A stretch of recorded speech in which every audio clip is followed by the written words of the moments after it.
Welcome back to the Bachelor Review with Stacey B and The Husband. Happy Valentine's Day! Happy Valentine's Day. I'm sporting the only thing red that I have, I think, for Valentine's Day. I also happen to be a very large Washington Capitals fan. Really? I would never know. You never know? Because of the Let's Go Caps! Yes. Let's Go Caps! And nobody that's watching this is interested in the Caps. No. Except maybe I your think dad. there's some NHL fans out there that also watch The Bachelor. Write in if you are a fan of the NHL. Yeah. Please. So I got some flowers for Valentine's Day, which was very sweet. Thank you. I got a card. I wrote him a card, and I wrote it out on my commute home. It was very romantic. The guy next to me was really into it. There were lots of X's and O's. Yeah, and like hearts. Great. We just got back last night from Disney World. the happiest place on earth. Woohoo! Which is why I'm wearing my Mickey Mouse shirt. We went with the husband's family, his parents, his siblings, his nieces and nephews. It was really fun. We went into a 3-bedroom room shared with his parents and his brother. It's a timeshare type of situation. Yes. Through the fine folks at Marriott. Yes. Marriott for your vacation needs. It was so cold. I wore my winter coat the whole weekend. We've been looking forward to going to Orlando for like 3 months now. Because we've been buried in snow and ice all winter. And it was, sure enough, it did not break 60. It was about 60 degrees was the high for the 3 days we were there. And mind you, the day we leave, it's like 75 and sunny. Not really. It was like 65. No, I mean like now, it's 75. Oh, it is? Yeah, I looked at the 10-day forecast while we were there. Yeah. Just to rub it into myself. Shouldn't have done that. So what did you guys do for Valentine's Day besides watch The Bachelor? You know what we did? What did we do? Well, we went to a lovely dinner at Vero Wine Bar. Which is on the Upper East Side. It was this cute little wine bar, and they have lots of good little foods, and we completely stuffed our faces with this dessert. We have to talk about the dessert because it was ridiculous. It's, okay, picture it. This plate comes at you. It's like a warm chocolate chip cookie, straight out of the oven, covered with like a layer of vanilla ice cream, and then over that, just whipped cream with like a drizzle of chocolate sauce. Oh my God, ridiculous. Calorie-free, fat-free. Sensational. It's fantastic. Speaking of sensational, tonight's Bachelor, amazing. Wow. Anguilla. Cuisine Art, where they stayed, one of the nicest resorts in the world. They also make those processors that chop up food and... I think that resort has some sort of cooking, association with it. I think you can go there and take cooking classes. It's not owned by Cuisinart? No, it might be. But there's also another really nice place in Anguilla called Cap Juluca, and 5-star resorts all the way. Amazing. I've never been there. Was looking into it for our honeymoon. Way too expensive for us. But for all of you who've been there, good for you. Invite us on your next vacation. We'll definitely come. Antigua works as well. Yeah. Anywhere you go. Anything that's got a la. And if you want to pay for us, we're there. So The Bachelor tonight was, it was pretty interesting. I love when Brad has uncomfortable dates because he just doesn't know what to do with himself. The only thing he can do is dump the girl because that's, he's just so uncomfortable in any other role.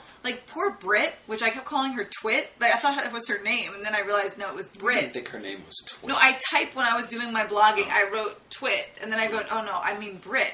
She's very sweet, gorgeous, way too skinny, gained some weight, Britt, Twit, Britt, gorgeous. Eat a steak. Yeah, she's a food writer. I don't know how food writers end up that skinny. Yeah, that makes no sense. It's really unfair. Not fair at all. She could probably eat 15 of those chocolate chip cookie things and still look like that. No, scarecrow skinny, I would call her. Really skinny. Quite thin. Yes.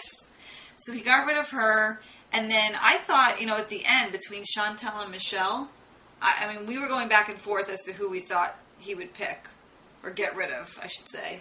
Did you think he was going to send Michelle home? I thought he was going to get rid of Chantel because she was just... I feel like she had her third strike. She had her third... Wasn't it her third meltdown? Yes.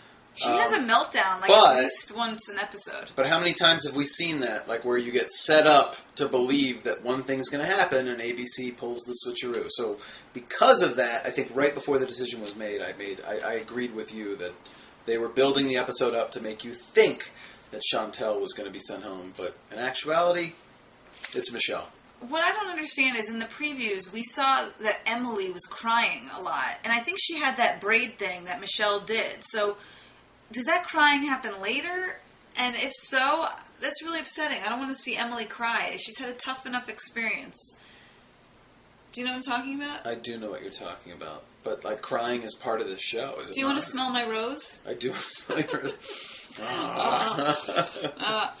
Good. It's a good rose. I was very surprised that he gave Ashley H the rose on the 3 date. I mean, if you're Chantel and you're on a date with 3 other women and he gives somebody else the rose, why would you think that he likes you, better than those other 2 women? I think right after he had his kind of hookup and photo shoot with Michelle, he realized when he saw the faces of, was it Ashley and Chantel, that it was that she was just too aggressive and controlling, and like it was ruining his relationships with those 2 girls.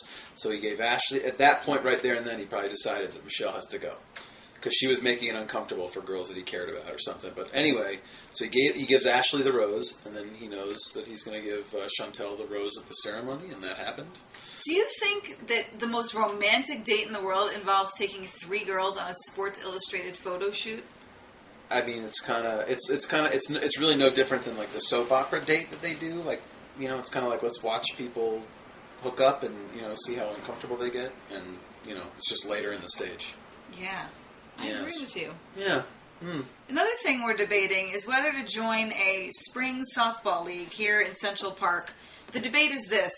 I get home at 7 o'clock every night and I have an hour and a half commute. Do I really want to travel to places out where when the games are not in Central Park, they will be like above 100th Street? Do I really want to go on a train and commute to a softball field and play? I think these people don't care if you play softball or not. Maybe someone cares. Maybe someone cares? Yeah, or help us make a decision. I don't know. It's tough. It's a tough call. We can always substitute and pitch in if someone needs us. All right. We don't need to make the decision right now. Let's talk about what's her name's limo ride home. Did she care that she was kicked off the show? She cares that she lost. She cares that her modeling career was cut short. Although the edition of Sports Illustrated comes out tomorrow, so grab your copies. I don't think she could have cared that much. She was probably really happy to go home and see her daughter if she had any kind of heartbeat in her. Yeah, I mean, yeah. It seems like she didn't want to give them any. She didn't want to give them any ammunition or anything good or juicy in that limo ride. Yeah, and I hear that they sit in the limo ride and they question you. So she just completely ignored them and said, "I don't want to talk to you. I'm just going to lay here and take a nap and look hot while I brood privately." Yes, I agree. All right, look, I got to catch a 6:58 a.m. train. I got a 9 a.m. meeting. I got to get there at 8 in the morning. I got to go out to dinner tomorrow night. I got a friend visiting. It's going to be, I've got a 15-hour day tomorrow. Big day. Got to go to sleep. We've got so much TV to watch. We got 2 episodes of American Idol. Watch a Caps game. American Idol. We've got The Office. We've got Jersey Shore. Got a lot of TV I got to do my blog. She's talking into a rose. Who has time to, go to work when, The Bachelor is in full swing? We've got 4 women left, and we're going to go meet the families next week. Oh, my God. It's going to be crazy. It's going to be crazy. Wild. We're going to meet little Ricky, and Ricky's not going to like Brad, from what we can tell. She's a smart little girl. Does anyone know a girl named Ricky? I guess you have Ricky Lake, right? Ricky, don't lose that number. I feel really bad when she said, "I want you to meet Ricky," and I thought it was I didn't realize it was the kid. I was like, wait, this is really morbid. Did you think it was going to be another grave date? It was going to be a grave date. I was like, wait, you're right. And then, thankfully you let me know that was the name of the child. So yes. I'm clearly not paying attention. I need to step up my game. I clearly know way too much about the show and remember everything. Anyway, well, I think with that we should wrap it up. I'm exhausted. You're exhausted. Will you accept this rose? I will accept this rose that I gave you earlier today. Happy Valentine's Day. I love you too. Happy Valentine's Day. Happy Valentine's Day. And if you hate Valentine's Day, write us and tell us why you hate it. Yes. it's questionable. And maybe we know somebody good for you.